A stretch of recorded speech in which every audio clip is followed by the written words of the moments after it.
Well, that's pretty awesome. Hi, everybody in YouTube land. I know you didn't hear the music, but it was pretty awesome. Or Facebook land, I mean. YouTube land later. But anyway, so here we are, another Shabbat. And that last song, with the word olam. Olam is a Hebrew word that's usually translated the universe or the world, but it actually means infinity. The Hebrew root of it is infinity, which means God is the Lord of infinity. He's the God of infinity that we can't even comprehend. We can't even, it's not on. We can't even comprehend saying that he's, Lord of the universe, let alone of infinity. But we know because he exists outside of time. And as Hank Hanegraaff, the Bible answer man, always says, there's not a maverick molecule anywhere in the universe that he doesn't know what it's doing or where it's supposed to be or where it's going or what's going to happen to it in 14 more seconds. Because, in Colossians chapter 1, Paul says he holds everything together and he maintains the whole universe. So that's just a cute little lesson on Olam. And those of you that have been to Messianic congregations, every prayer has that in it. Baruch atah Adonai Eloheinu melech haolam, King of the universe, King of infinity. And why is it good to learn a little Hebrew? So when we go to heaven, we won't have culture shock. That's okay. Because if you speak English, everybody will understand you anyway. So tonight is called, What is the Greatest Commandment? You know this from the Gospel of Matthew, which we're going to get to, but I hope you know this from Deuteronomy chapter 6. I know y'all haven't taken the Torah class, but I'm sure you've studied Deuteronomy. It's interesting how many times in the Gospels Jesus quotes from Deuteronomy. He really likes his book, really likes the book. He probably could have recited it word for word. Oh, come on. That's a little bit of a light thing. But anyway, so, when he confronts Satan in the wilderness, he uses 3 verses from Deuteronomy, and Satan flees. That's the word, as a sword. He could have told Satan, look, you're a creature. I can zap you out of existence. I can put you back into hell right now where you belong. But no, he quotes 3 verses from Deuteronomy, and Satan flees. Whew. So we're going to start in Deuteronomy chapter 6. Now, we just said this. I know y'all didn't see this at home, but we just said this. We probably should reorganize this so we could do the music and then do the candles and the prayer. So, you can get kind of a better idea about it. But Deuteronomy chapter 6 is so powerful because it has the Shema in it. And then you're going to recognize after this what's called the V'ahavta. Hebrew Jews name all their prayers by the first word or 2 of the prayer. So the V'ahavta comes from, and you shall love. That's like calling the Lord's Prayer the Our Father. It's not really called the Our Father, but most people call it that. And they do the same thing with the books, like the books of Torah are all named in Hebrew for the first few words, or Bereshit, Genesis is the first word. Then the other ones are the first couple of words that start out the books. So that's just a little aside. So Deuteronomy 6, verse 4, you all know this. Hear, O Israel, the Lord our God, the Lord is one. We just said this in Hebrew.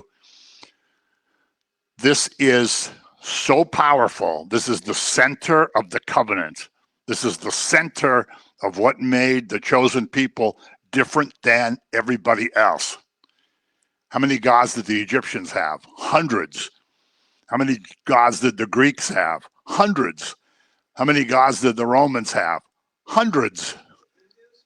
And Hindu, millions. That's right. Good point.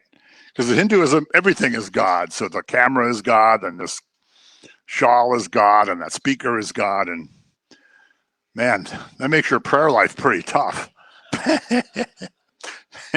but anyway, so this is what set the people apart from everybody else that they lived around. Now remember, they had come out of Egypt. Deuteronomy is written all within about 2 months before they get into the land. So remember, everybody who's over the age of 20 when they leave Egypt dies in the wilderness, except Joshua and Caleb. Moses does too. Aaron's been dead a long time before Deuteronomy is written. So everybody who goes into the land was 20 years or younger when they left Egypt. So if you were 20 when you left Egypt, now you're 60, which at that point was pretty old. I mean, that was pretty old. A lot of people were born in the wilderness, of course. And so Deuteronomy, which means second law, Devarim in Hebrew, it's the second law, is a restatement of everything that happened in the first 4 books because Moses is instructing the people. It's kind of like doing the catechism with everybody. We're just about to go into the land, so let's go over a few things. You know, there's an old saying about how it took 40 years to get Egypt. You know, it took 1 day to get Israel out of Egypt, and it took 40 years in the desert to get Egypt out of Israel. So Deuteronomy 6:4 says, God says, remember, Israel. Shema means hear. It doesn't just mean listen. It means understand what you're hearing. It means understand what you're listening to. And so it's the Lord our God. The Lord is one. Now, Lord is capitalized. That's God's name. That's Yahweh. We can say it. They can't say it. This is the unpronounceable name, the Tetragrammaton, but it's God's name. So here we have the Lord our God. The Lord is one. So God is basically mentioned 3 times in this, as he is in the Aaronic blessing that we do at the end. So this is the center. This is the beginning of the covenant, because God reveals himself as only one. And also in Deuteronomy, he says, there is none beside me. There's no other gods besides me. So when you look at stuff on the earth, don't think that those things are God. When you look up at the sky, don't look at the sun and the moon and the stars and say, oh, you know, if somebody's worshiping the moon and the stars, you're supposed to take them out and stone them. Also says in Deuteronomy. When you get to the land, don't go with the Gentiles. Don't go hang out with them. Don't marry them. And especially, as I like to say, don't go to church with them because they're going to contaminate you with their idolatry.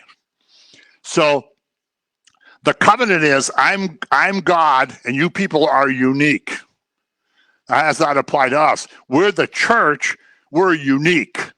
We're set apart from the rest of the world. Most people aren't sitting home right now wondering how they stand before God, how they're going to be saved. How can they atone for all their sins, right? Most people aren't home worrying about that. We've already dealt with that. We're separated from the world. You know, holiness means you're separated. You're set apart. So this is what made the people unique. He's one. He's self-existent. That's what El Shaddai was. Self-existent. One of his main names in Torah is El Shaddai. He's self-existent and he's self-sufficient. He doesn't need anything. God didn't create us because he was in need of something. He was in need of us. You know, he was somehow lonely and unfulfilled. So he said, well, I'll just make some people and I'll just make some angels. He's self-sufficient. There's nothing that he needs in order to exist. There's nothing he needs in order to go on with his life in any way. He's self-existent, El Shaddai. In fact, when I heard a great commentary one time about, the famous line in 1 John chapter 1 of God is love. You know, and when you know that there are 3 persons, I don't like that word, but there are 3 persons within the Godhead, there's a relationship within the Godhead of three persons. So there's a bond of love that we can't understand. So when Jesus says, as the Father has loved me, so have I loved you, that's mind-boggling. Because how does the Father love the Son? We don't know. I mean, we can't comprehend that. But he says, just like that, I've loved you guys. Pretty amazing. So he's self-sufficient, doesn't need anything. You know, if God was monolithic, you know, there is one God. The Shema can never be violated, right? The Shema cannot be violated. Many Jews think we violate the Shema because we worship three gods. But of course, we know there's one God in three persons. So one is three is one. We're not going to get into that because, remember, like I always say, if somebody tells you they understand the Trinity, you know immediately that they don't. It's not a three-leaf clover. It's not any of these cutesy things you've seen. It's incomprehensible. So he's self-sufficient, and he's infinite and eternal. So when you keep in mind that he's infinite and eternal, and he doesn't change, you know, in the book of James, it says there's no shadow of turning. In Hebrews, it says it's the same yesterday, today, and forever. You know, our culture says, well, God has changed. He doesn't believe all that stuff he believed 2,000 years ago, 4,000 years ago. And if he does, he hasn't gotten with it yet. We're with it now. So we'll decide, you know, he can't possibly think the way he did then. But he doesn't change. He's eternal and he's infinite. And there is no other. You can't appeal to another God and say, you know, there was one heresy, I can't remember what it was called, that said the God of the Old Testament was a different God than the God of the New Testament. Because, you know, the God of the Old Testament was really mean and vindictive and wanted to kill everybody. And then the God of the New Testament is a different God. So he somehow defeated the God of the Old Testament and he took over when Jesus died. I mean, but what people don't realize is God doesn't change. So he's infinite, eternal, and there is no other, is what this is getting at. And he only is God. Okay, well, we don't need to spend a lot of time on that, right? So there's no room for idolatry. There's no room to say, well, yeah, he's God, but there also may be this thing that's a God. You know, we saw that many years in Mexico when we were going there. You know, they went to church on Sunday morning, but then, you know, in the afternoon and in the evening, they were still offering sacrifices to some Aztec god because the Aztec god had power too. And it was kind of like a superstition. You know, we got to get in good with this god too. So they'd put like food and tequila in front of this little god because after all, the food and tequila was going to somehow make them happy. I mean, but this is the nonsense that idolatry is, right? It's like, you know, in the book of Isaiah, you know, God's kind of sarcastically says, people go out in the forest and they cut down a tree. And they cut the tree in half, and half of it they use to cook their food and warm their house. And the other half they fashion into an image, and they nail it on a table and say, this is our God. And God says, you know, isn't that kind of ridiculous? I'm paraphrasing. He says, don't you think that's kind of silly? And Jeremiah says, you know, they say to a stone, you are my father. Because they made a statue out of it and said, oh, this is my father. So there's no room for idolatry. Because there are no other gods and there can never be any other gods. He's Echad. He's one.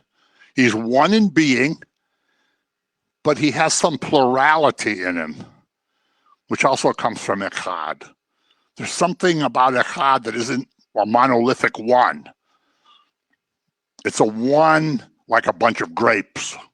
You say it's one bunch of grapes, but there's parts.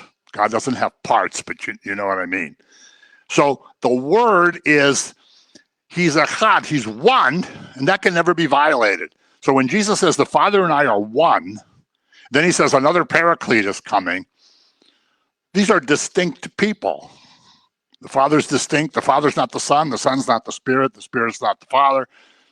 But the Shema cannot be violated, so he's one. So he's echad. Then it goes into the v'ahavta. V'ahavta means and you shall love. You shall love the Lord your God with all your heart, with all your soul, and with all your strength. And these words which I command you today shall be in your heart. Now, let's look at that for a minute. Well, you shall teach them diligently to your children, and shall talk of them when you sit in your house, when you walk by the way, when you lie down, and when you rise up.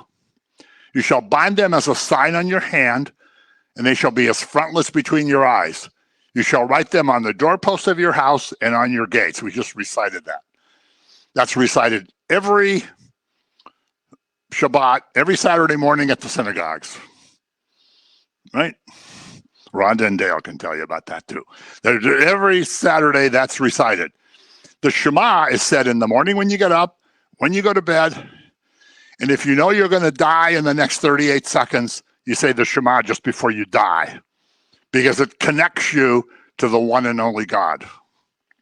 The Romans would have had a heck of a time deciding which God to pray to when they were about to die. Like you had to make Mars happy, you had to make Venus happy, you had to make Jupiter happy. That was pretty tough going.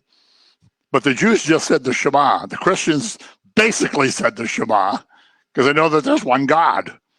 So this is a good picture of what's called the tephalim, or the phylactery. This is how it's bound to your hands, and you wrap it around both arms as you go and pray. And if you've been to the Western Wall, you see guys over there, they have a place where you can rent them or you can buy them. And you wrap it around your arms and you fasten it all up and you put the one around your head. And then you go down and pray. You don't have to do that, but a lot of people do. There's a stand over there in this square where there's a restaurant that we like, where somebody sells tephalim. And he has the Nike symbol on the front of the table. And it says, Tephalim, just do it. So all parts of our being are involved with this. When there's one God and he created you, and he's infinite and he's eternal, what's your response to that? It has to be, oh. It can't be, oh yeah, I know that. It can't be, oh yeah, that's cool. Or it can't be, oh yeah, I think about that every Sunday morning. Oh yeah, I know that. Everybody knows all that. No, it's all of our being has to be involved. We have to love him completely. There is no other response to this. And so our desire has to be toward him. Because this infinite being who created you and controls every molecule in the universe, you can't just take lightly. You can't just take as, oh, I know he's out there somewhere. You know, I know there's the man upstairs. I used to hate when people would say that. Oh, well, when the man upstairs calls you, I'd say, man upstairs. Oh. I mean, talk about oversimplifying this. So our desire has to be toward him. We want to serve him. We want to know what he wants us to do. We have to know what he expects of us. We have to know where we stand in this. You love God with your whole heart, your whole soul, and your whole might. You don't say, I think about him once in a while. Especially Sunday mornings. I mean, you know, like if I go to the church, I think about him for a while. And I think, yeah, you know, he's up there. Yep. I'm not sure what he's doing up there, but I don't know if he sees me down here. I love that scene in The Chosen where Nathaniel's under the tree. Do you like that, Monica? And he's crying out to God and he says, do you hear me? Don't turn your face from me. You know, I did all this for you. Then he meets Jesus who says, I didn't turn my face from you. I heard you. And Nathaniel's like, whoa. Because he repeats to him word for word what he said in his prayer. Then he says, I know you want to please God, you want to serve God, and he goes, yes. And Jesus says, can you start tomorrow?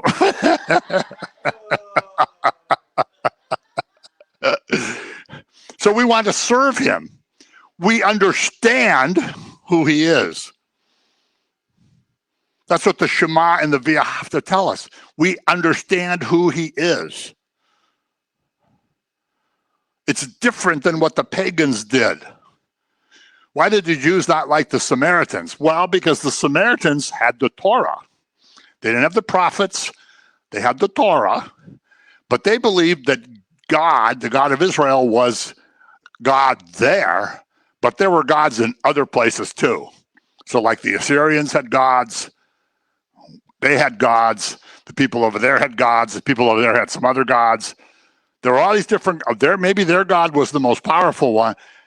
And so the Jews couldn't stand that because they were, half-breeds. They were Jews who had been intermarried with Assyrians, and it turned completely to idolatry.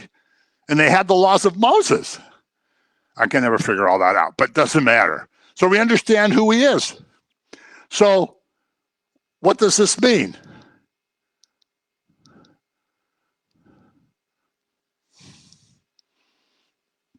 It means we have to think of him all the time with our whole mind. With our whole mind. What else is this important? People in my office used to say, boy, you take this Jesus thing pretty seriously. I said, well, what else is there to think about? I mean, am I going to sit home worrying about my cholesterol when he saved me on the cross? Am I going to sit home worrying about, of course we do worry about stuff. Not that we don't worry about stuff, but we shouldn't worry about stuff. The usual stuff that we worry about. So we think of him. We should speak with him. He's a personal being. The God who does all these things, the Shema, the V'ahavta, who created everything, not a maverick molecule, everything that you can see in the heavens, on the earth, the subatomic things, all the living things. He wants to talk with you, and he wants you to talk to him. He's very personal. Moses talked to him face to face. And God said, I'll never speak to anyone like I speak to Moses ever again. I speak to Moses like you speak to a friend. So we're not going to speak to him face to face, at least not yet. I hope tomorrow, but not yet. But he wants us to speak with him. He wants us to have a relationship with him. He wants us to be aware of him. He wants us to tell him our concerns, our needs, and it's okay to say, Lord, I don't understand why this is happening. He knows that. He doesn't say, oh, I can't believe Vince over there. Why is he questioning this? I thought he was, I thought he had this in the bag. No, he understands we have a high priest who sympathizes with our weaknesses, right? From Hebrews chapter 4. He understands. We say, well, Lord, why is this happening? There's horrible things that happen. If I started telling you things that I saw in hospitals, especially pediatric hospitals, I wouldn't even be able to talk. I'd be so choked up. I wasn't a believer then. I used to be so mad at God to see a little kid dying of cancer. I was infuriated. And I don't know why that happened.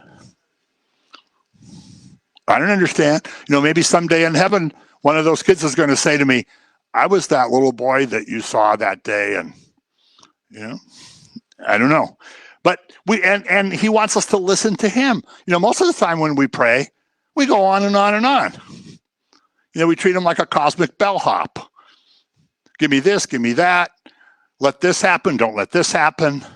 He can't get a word in edgewise because we got a whole list of things. So once in a while, we should stop and listen to him. And when you look at the Lord's Prayer, you start by glorifying God who's in heaven. And you know that his name is holy. And that's how you start to pray. Jesus doesn't say, just start listing all the stuff you want. He says, here's how you pray. So we listen to him. at all times.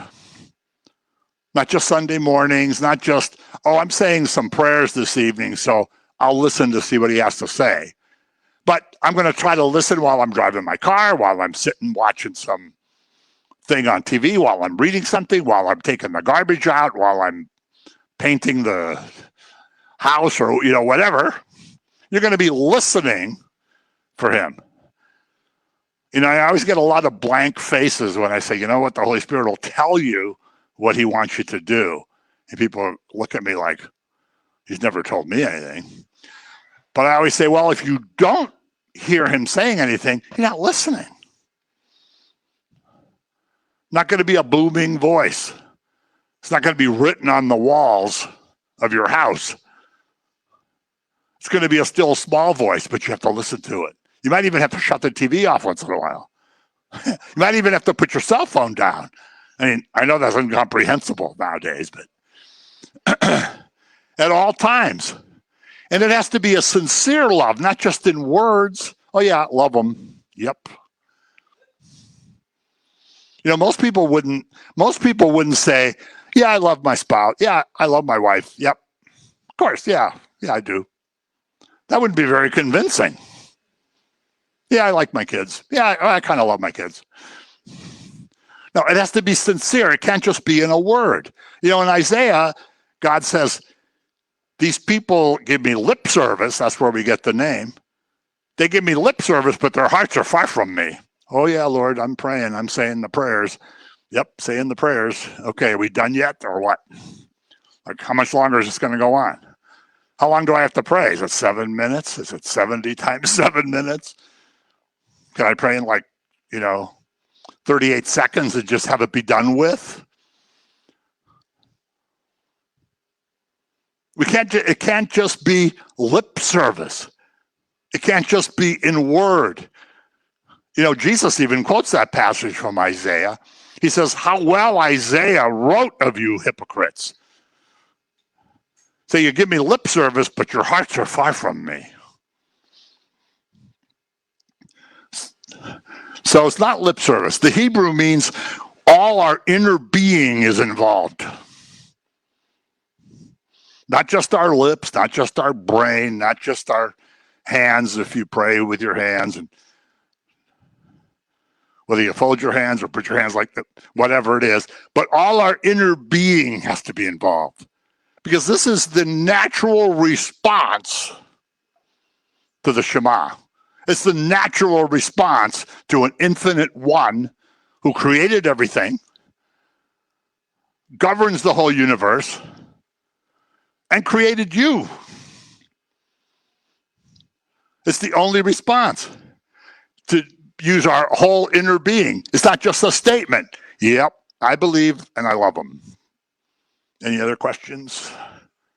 It's like the Chris Tomlin song, How Can I Keep From Singing? If you really believe this, how can you keep from being happy? How can you keep from thinking about it? It's really pretty weird. And if you don't think about it and you just say it on Sunday morning, you're giving lip service.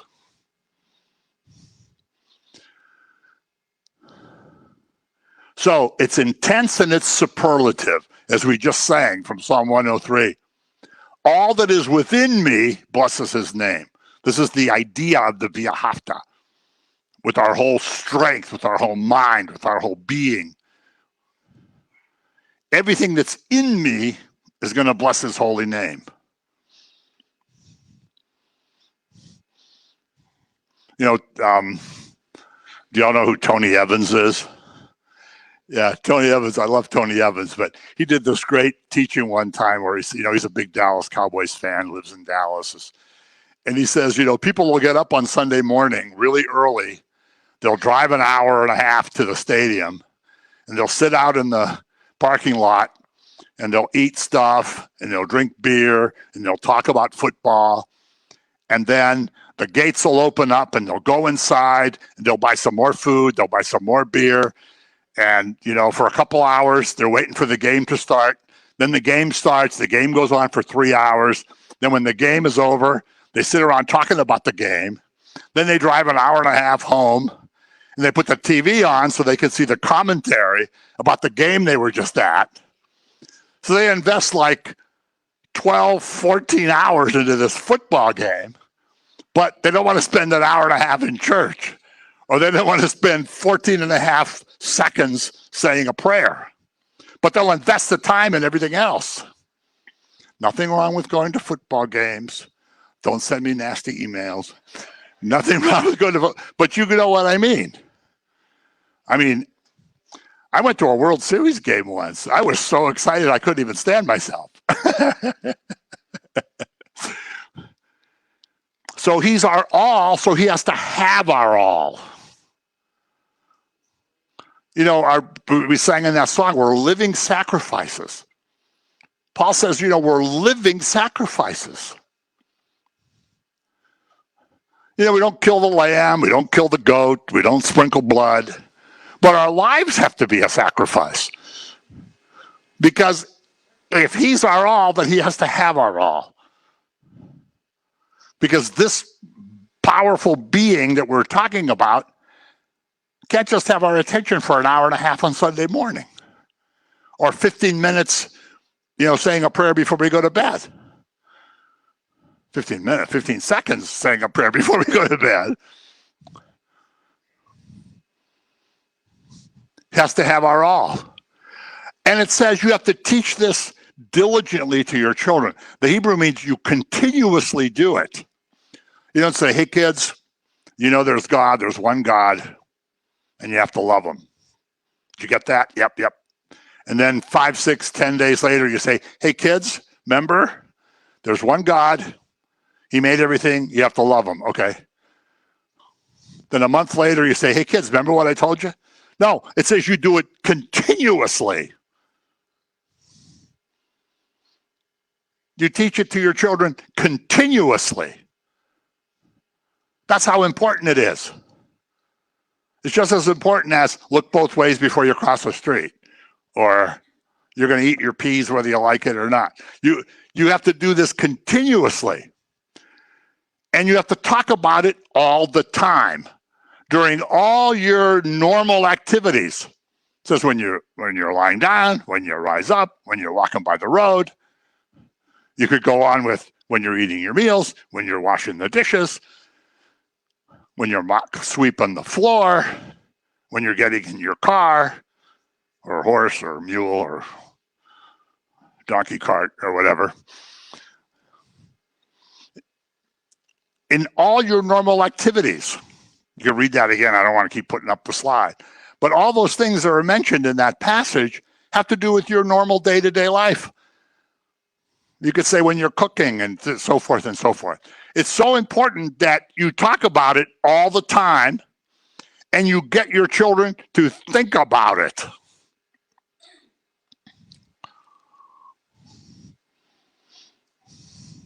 I didn't do that when my children were growing up. So now I see the result of that. Oh, yeah, well, whatever. Joan did it beautifully, but I countermanded everything she said. And so when you're a little kid, who are you going to listen to? The parent that says, look, blah, blah, blah, blah, blah, or the one that says, hey, you know what, just relax. So you do it continuously. You get them to think about it. And the children have to know that you're serious. You don't just say, okay, get dressed, we're going to church. Yeah. Go say a prayer or something. Or, you know, let's pray before the Little League game. Maybe God will let you win. Yeah, let's say a prayer before the game. You know, the children have to know that you're serious about it. And it's something that the family is committed to. And they see this in everything that you do. Not just, okay, we're going to go to church Sunday. This Sunday we're going to go. Maybe the next 3 or maybe we're not going to, but this Sunday we're going, so we'll get dressed. That doesn't show a level of commitment. So they see this in everything that you go, and they become familiar with it. And it gets integrated into their being, into their life, so that they're going to teach their children. Because remember, God always, in the Old Testament, God always talks about the generations. This goes out for 1,000 generations. This goes for generations, the next generation, all your generations. It's something that goes on. All your generations are going to celebrate this feast, not just you guys, not just you and your kids, generations and generations after you. You know, at the beginning of the book of Matthew, I don't know if I like Matthew in the series or not. He's kind of entertaining, but that's not how I pictured Matthew. But anyway, you know, Matthew tells us at the beginning, there's 14 generations from Abraham to David. Then there's 14 generations from David to the exile. Then there's 14 generations from the exile to Jesus. You know, generations are very important. So they're going to teach their children if you've taught them, and this has become part of your life and part of their life. And you wear it between your eyes. Now, this is a literal wearing. What's in those little boxes is this scripture. Deuteronomy 6, 4 through 10, or 9, I forgot what it is. But it's the Shema and the V'ahavta. It's in a little box that's on your head. And it's in a little box that's on your hands. Jesus would have worn the Tephilim. The Pharisees, the Parashim, who were the holy guys, who wore all this amazing stuff because they wanted to show everybody how holy they were. You know, Jesus said they make their phylactery, because of course we use the Greek word. He could have said they make their Tephilim bigger and bigger so that everybody thinks that they're holy.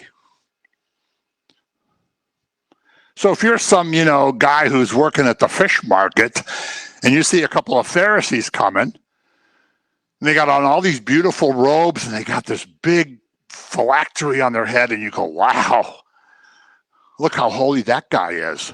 He has that big, beautiful thing, and I just got this little dopey box. He must be way more holy than I am. We met a guy. I talked with a guy, I don't know if it was the last time we were in Jerusalem or the time before that, but it was Friday night. The Sabbath was about to start. We always go down to the Western Wall when the Sabbath starts because it's really fun to be down there. And there was this young man who had just moved to Israel a few months ago. He was from Rochester, New York, as I remember. And he was dressed kind of like this. He had on, you know, a pair of Dockers, a pullover shirt, and he had a yarmulke on his head, and he had a prayer book or a Bible in his hand. And I saw him, and for some reason I went over and stood next to him, and we started talking. And so all these men were walking by wearing all the black coats and the white shirts and the big furry hats. And, you know, it's like 98 degrees, and the guy's got the big furry hat and the big black coat. And I always feel like saying, are you toasty under there? I'm like dying dressed like this. But, you know, this young man made such a great point. He said, you know, these men walking by, they think that they're holy because they're wearing all that stuff. And they look at me dressed like this, and they kind of go,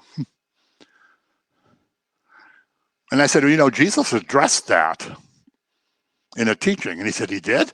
I said, yeah, you know, they make their phylacteries bigger and bigger so people will think they're holy. And he goes, oh. Because I didn't know that.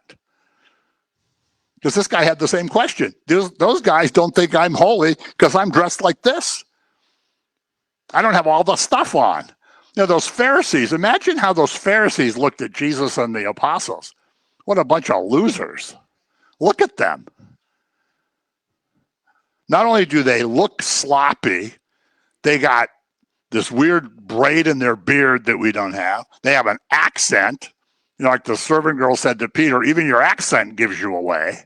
You could tell who was from Galilee. They just looked down on them. So you wear it between your eyes so that that word is always on your mind. It's always on your mind. It's right on your head. Isn't that cool? And it means that God and his majesty and his awesomeness is always on your mind. It's right there on your head. And it's on your hands. So it's part of what you do with your hands. It's part of your work. Paul says, I don't remember the exact reference, but Paul says, whatever you do, do it as if unto the Lord. If you're taking out the garbage, if you're changing a baby's diaper, if you're fixing a flat tire or whatever it is, you do it as if you're doing it for the Lord. That's kind of cool. But where you wear the tephilim on your hands with those scriptures in it, because that's what's so important. And then you have it on your doors and on your gates. That's the mezuzah. Now, if you go to a Jewish home, you'll see the mezuzah on the door. When you go to Israel, there's a mezuzah at the door of every hotel room. When you go to your room, there's a mezuzah on the side. And you kiss it, or you touch it and kiss your hand, or you kiss your hand and touch, however you like to do it. Or in COVID times, you wipe it down with some Lysol and. So you put it on your doors and on your gates, which means we're not ashamed to say there's one God and we love him with all our heart, all our mind, and all our strength. We're not ashamed to say that's what we believe. What do we do? Oh, I don't know. If I say anything about Jesus, these people are going to think I'm crazy. Oh, I don't know. I just better keep quiet because I don't want to get in any trouble. Oh, means we're not ashamed. People know where we stand. Okay, even if you're some Gentile who doesn't know anything, when you see this mezuzah on your friend's house, you say, wow, they take their Judaism seriously. It wouldn't be a bad idea for Christians to have something like this that has John 3:16 on it or something, something like that. Or 2 Corinthians 5:21. Or you could think of a lot of New Testament verses you could put in a mezuzah on your house. Have to think about that. We got a bunch of mezuzahs. We don't have any of them up. But people know where you stand. And people coming to our house, people coming to the house know this. They say, these people are serious. It's also on your gates. So people walking by the front of your house say, wow, these people are very serious about this. Because they know what's inside that little compartment. They don't say, oh, isn't that cute? There's all kinds of decorative ones. There's some golden ones, silver ones, all kinds of decorations on them. But you don't say, oh, look how cute this is. You think about the scripture that's inside. There's one God, and we have to love him more than we do anything else. No, Jesus says you can't be my disciple. If you love your mother and father more than me, you can't be my disciple. He doesn't want you to hate your parents. Don't send me any emails. But you understand what he's saying. If you think your parents are more important than he is, you're not worthy to be his disciple. So everybody's going to know this. So now the New Testament version of this. Guess what? Jesus not only wore tephilim, he wouldn't leave the house without a prayer shawl on. Okay, you have to wear a prayer shawl from sunrise to sunset. Every man has to wear it. This is it. And it's got 613 little fringes, tzitzits, 613, one for each law. And it's got the wings, which stand for the 4 directions, or the longer ones. The woman with the hemorrhage would have grabbed onto this to be cured, not his robe and all these silly translations that Europeans made. She grabbed onto this because there's healing in the wings. It says in Isaiah, these are the wings. So every man wears this, and you put it on in the morning, and you say a prayer. Blessed are you, Lord God, King of the universe, who commanded us to wear the fringes. He doesn't suggest, well, maybe you should think about wearing it. Or, don't wear it if you're going outside to a game or something, because you don't want people there to think you're some kind of kook. Maybe just wear it, once in a while to the synagogue, but no pressure. Commanded to wear them. If Jesus had not worn a talit, he couldn't be the Messiah. He'd be violating the law. Guess what? He wasn't Swedish or French or Italian or Polish or Russian, he was a Jewish man. He followed the law.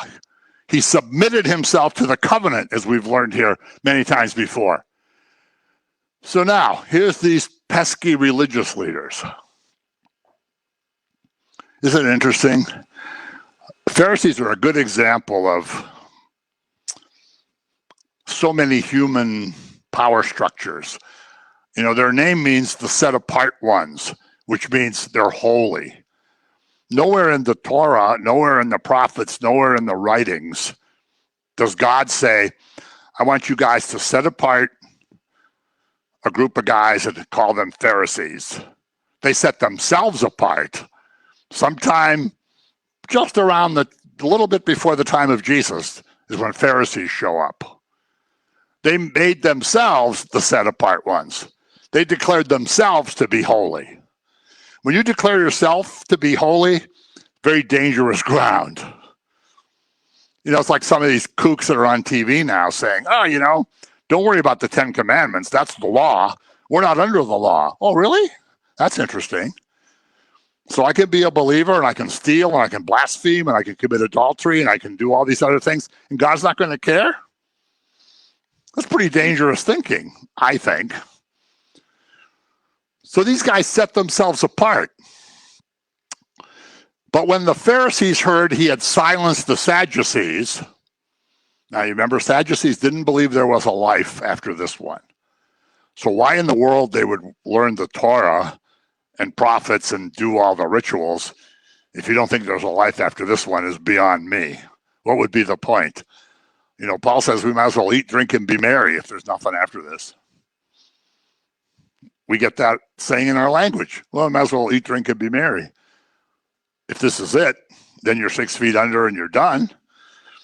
But he silenced the Sadducees because they set him up with this, this woman marries a guy and he dies, and she marries the brother and then he dies, and goes through 7 brothers. So in the resurrection, whose wife is she going to be? And he says, what a bunch of bozos. You have to know the ancient languages to see that the word bozo is in there. It's not translated in the New King James or the NIV or anything. So he says people aren't given in marriage in the next world. You'll still be with your spouse in some way, but you're not going to be married. But when the Pharisees heard he had silenced the Sadducees, they gathered together. They're always together. If you're watching The Chosen, you see these Pharisees are always together. They're like everywhere. Jesus says something in Capernaum, and there's some Pharisee there who says something. He's in Jerusalem, there's a bunch of them there. He's in some other towns, a bunch of them there. It's like they're everywhere. They got together. Then one of them, a lawyer, asked him a question, testing him.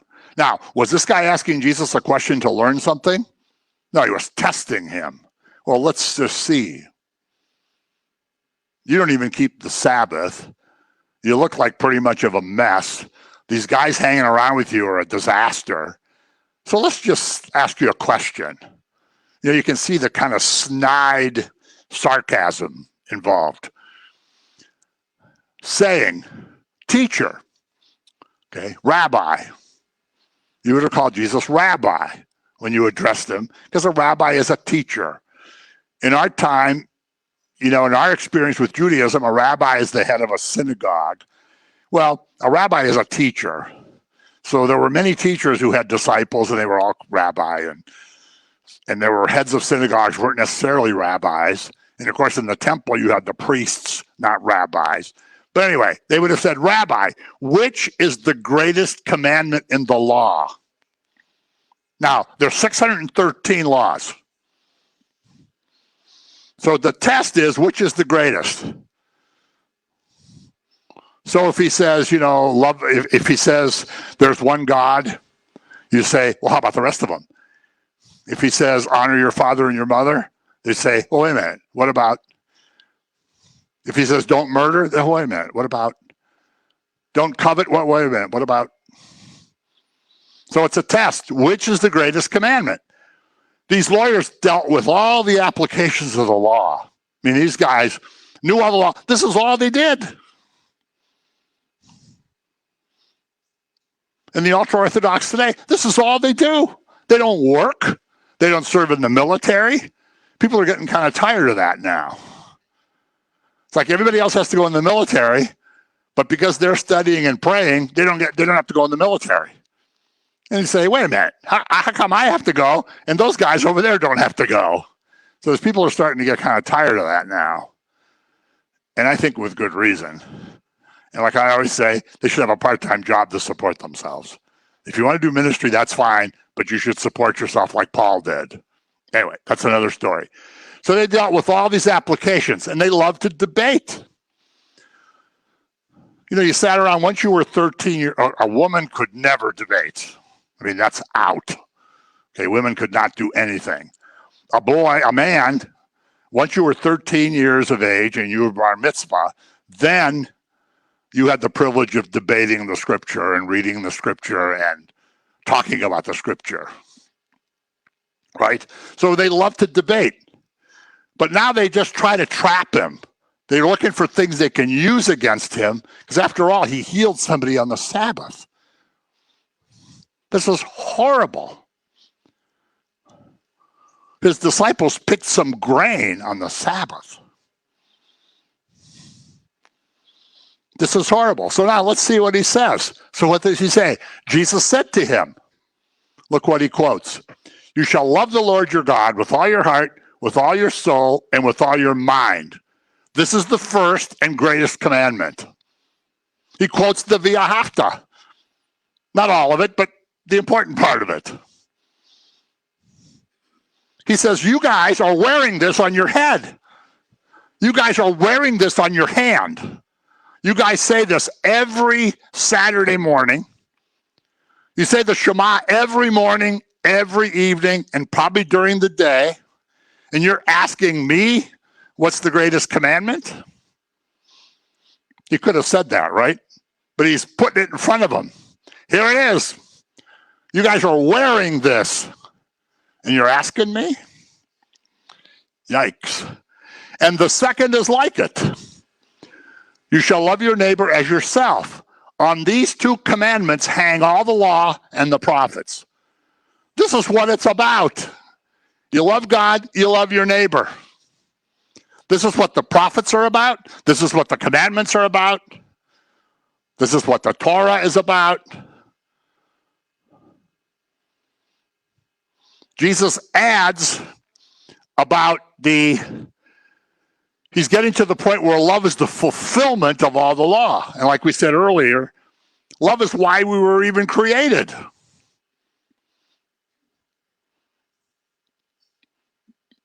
And sometime outside of history, God didn't say, well, until I created Joe over there, I was so lonely and I was so unfulfilled. I didn't know what I was going to do. But that's why I made Joe, because, he keeps me company. He's El Shaddai. He's totally self-sufficient. He's the creator. And he created everybody around us too. So if he created you, and he created everybody else, and you say, you know what? I can't stand that guy. I say that all the time, 20 times a day. I can't stand that guy. Well, that's wrong, because he's a creation just like I'm a creation. I always go back to the Sunday after 9/11. I'm in a prayer meeting in Ann Arbor, and Peter Herbeck gets up on the platform and says, we should pray for Osama bin Laden and his, associates, because Christ died for them too. And I said, no. I said, I want him to go to hell, and I want him to go to hell today. If I could kill him today, I would kill him. And of course, he was right. Jesus died for them too, right? He wants all men to be saved. But anyway, so he created everybody. So Jesus adds our neighbor, which is from Leviticus 18:19. Leviticus is Vayikra in Hebrew, commonly called the tar pit of the Bible. Because somebody always decides they're going to read the Bible all the way through, right? A lot of people say, I'm just going to read the Bible all the way through. So you read Genesis, you say, that's cool. You read Exodus, and you say, wow, that's kind of interesting. You get to Leviticus, and by the 15 words into it, you go, ugh, what is all this? It's all blood and gore and words and laws and rules and ugh. So you stop reading. But in 18:19 is you love your neighbor as yourself, because love is what led to the cross. How many times in the Torah does God say, you know what, Moses, I'm going to kill everybody and start all over with you? And Moses, being a type of the Messiah, says, oh, no, you can't do that. Oh, don't do that. You delivered us out of Egypt. You have to preserve us. What are the Egyptians going to say? He got the people out, but then he couldn't sustain them? No, you can't kill us all. And he relents. Going to kill everybody with the plague. Oh, no, wait a minute. You can't do that. You're going to kill everybody with the serpent bites. Oh, no, wait. He becomes mediator. He's a type of Christ. So love is what led to the cross. We have the concept of father, which is very rarely mentioned in the Old Testament. And when it is mentioned, it's father in the sense of, then we have Abba, which means daddy. So we go from an unapproachable father that gave us the 613 laws and told us how we have to set everything up and how we approach him, the only acceptable way, to now we can call him daddy. And we become co-heirs. Romans 8, Galatians 4, I think. We become co-heirs with Christ because we're adopted children. Right? When you think about it, if you adopt a child, they're your child under the law. They're not your biological child. But if you adopt one child and you say, I leave all my goods to my child, and you die, he's considered your child. Then say, oh, wait a minute, you're not his biological child, so you don't get the stuff. We become adopted sons. Jesus is the true son. We're the adopted sons and daughters. So we go from father to Abba. And all the laws and the prophets hang on this because it's the sum and the substance of everything. If there was no love, why would there be salvation? Just send everybody to hell, stop everything now, maybe start over again. It's more important than the rituals and the ceremonies. Right? You can have a heart full of hate and still do rituals and ceremonies. Right? But no, you don't. The love is more important than the rituals and the ceremonies. Sorry about that.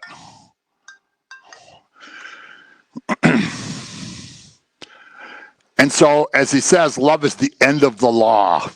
Jesus says, I've come not to abolish the law, but to fulfill it. He's the end of the law. The law points to him. The law points to the love. As we said, Jesus said, as the Father has loved me, so have I loved you.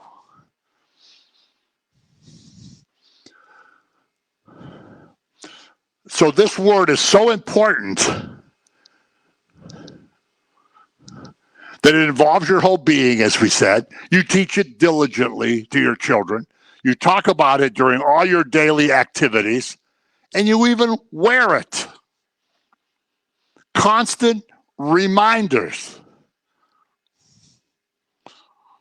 Martin Luther said, we have to hear the gospel over and over again because we're so mule-headed that we forget it. You walk away and say, Yeah. And then the next day you're like, wait a minute, what was that again? I've done too many bad things. I can never be saved. Oh, last night when I was at the Bible study, God really loved me because I was at the Bible study. And now this morning, I did this terrible thing. So last night he loved me. Now he doesn't even like me anymore. Right? That's how our natural brain thinks. Back to Deuteronomy 6, and then we're done, believe it or not. And here's the last important thing. And this applies to the United States of America, to Western civilization in general. So it shall be when the Lord your God brings you into the land. Remember, Deuteronomy's written, they're at the Jordan. They can see the land on the other side. They're getting ready to go in. When God brings you into the land of which he swore to your fathers, to Abraham, Isaac, and Jacob, to give you large and beautiful cities, which you did not build. Houses full of all good things, which you did not fill. Hewn out wells, which you did not dig. Vineyards and olive trees, which you did not plant. There were people living in the land that built all this stuff and planted all this stuff. You're going to go in, it's yours. Those people are going to be gone. You're going to have it. When you have eaten and are full, you're eaten and full, then beware, lest you forget the Lord who brought you out of the land of Egypt from the house of bondage. When you get rich and fat and comfortable, you're going to forget him. This is why we had 9/11. This is why the economy collapsed. The only way America is going to come back is the money's going to be gone. That's the only thing we understand, is comfort and money. When you have all that stuff, don't forget the Lord who brought you out of the land of Egypt. What do we say? Jesus delivered us from the slavery of sin. But if we're fat and happy and comfortable, who needs him anymore? I'm fat and happy and comfortable. I am actually fat and happy and comfortable. But that's a different story. Right? He says, don't forget about me when you have all this stuff, because I'm the one who gave it to you. So, I think that's the end. So when he gives you provision that you don't deserve, if you get comfortable and prosperous, don't forget him. Don't forget where you got the things. Don't forget how you've been blessed. Don't forget Jesus delivered you from sin. Don't forget that you're going to have salvation, which is more important than being fat and comfortable and rich and whatever. So he warns the people, when you get all this stuff, don't forget about me. And there's always lessons for us. They're not just Old Testament lessons. Look what's happened in America because of our prosperity. Western society in general.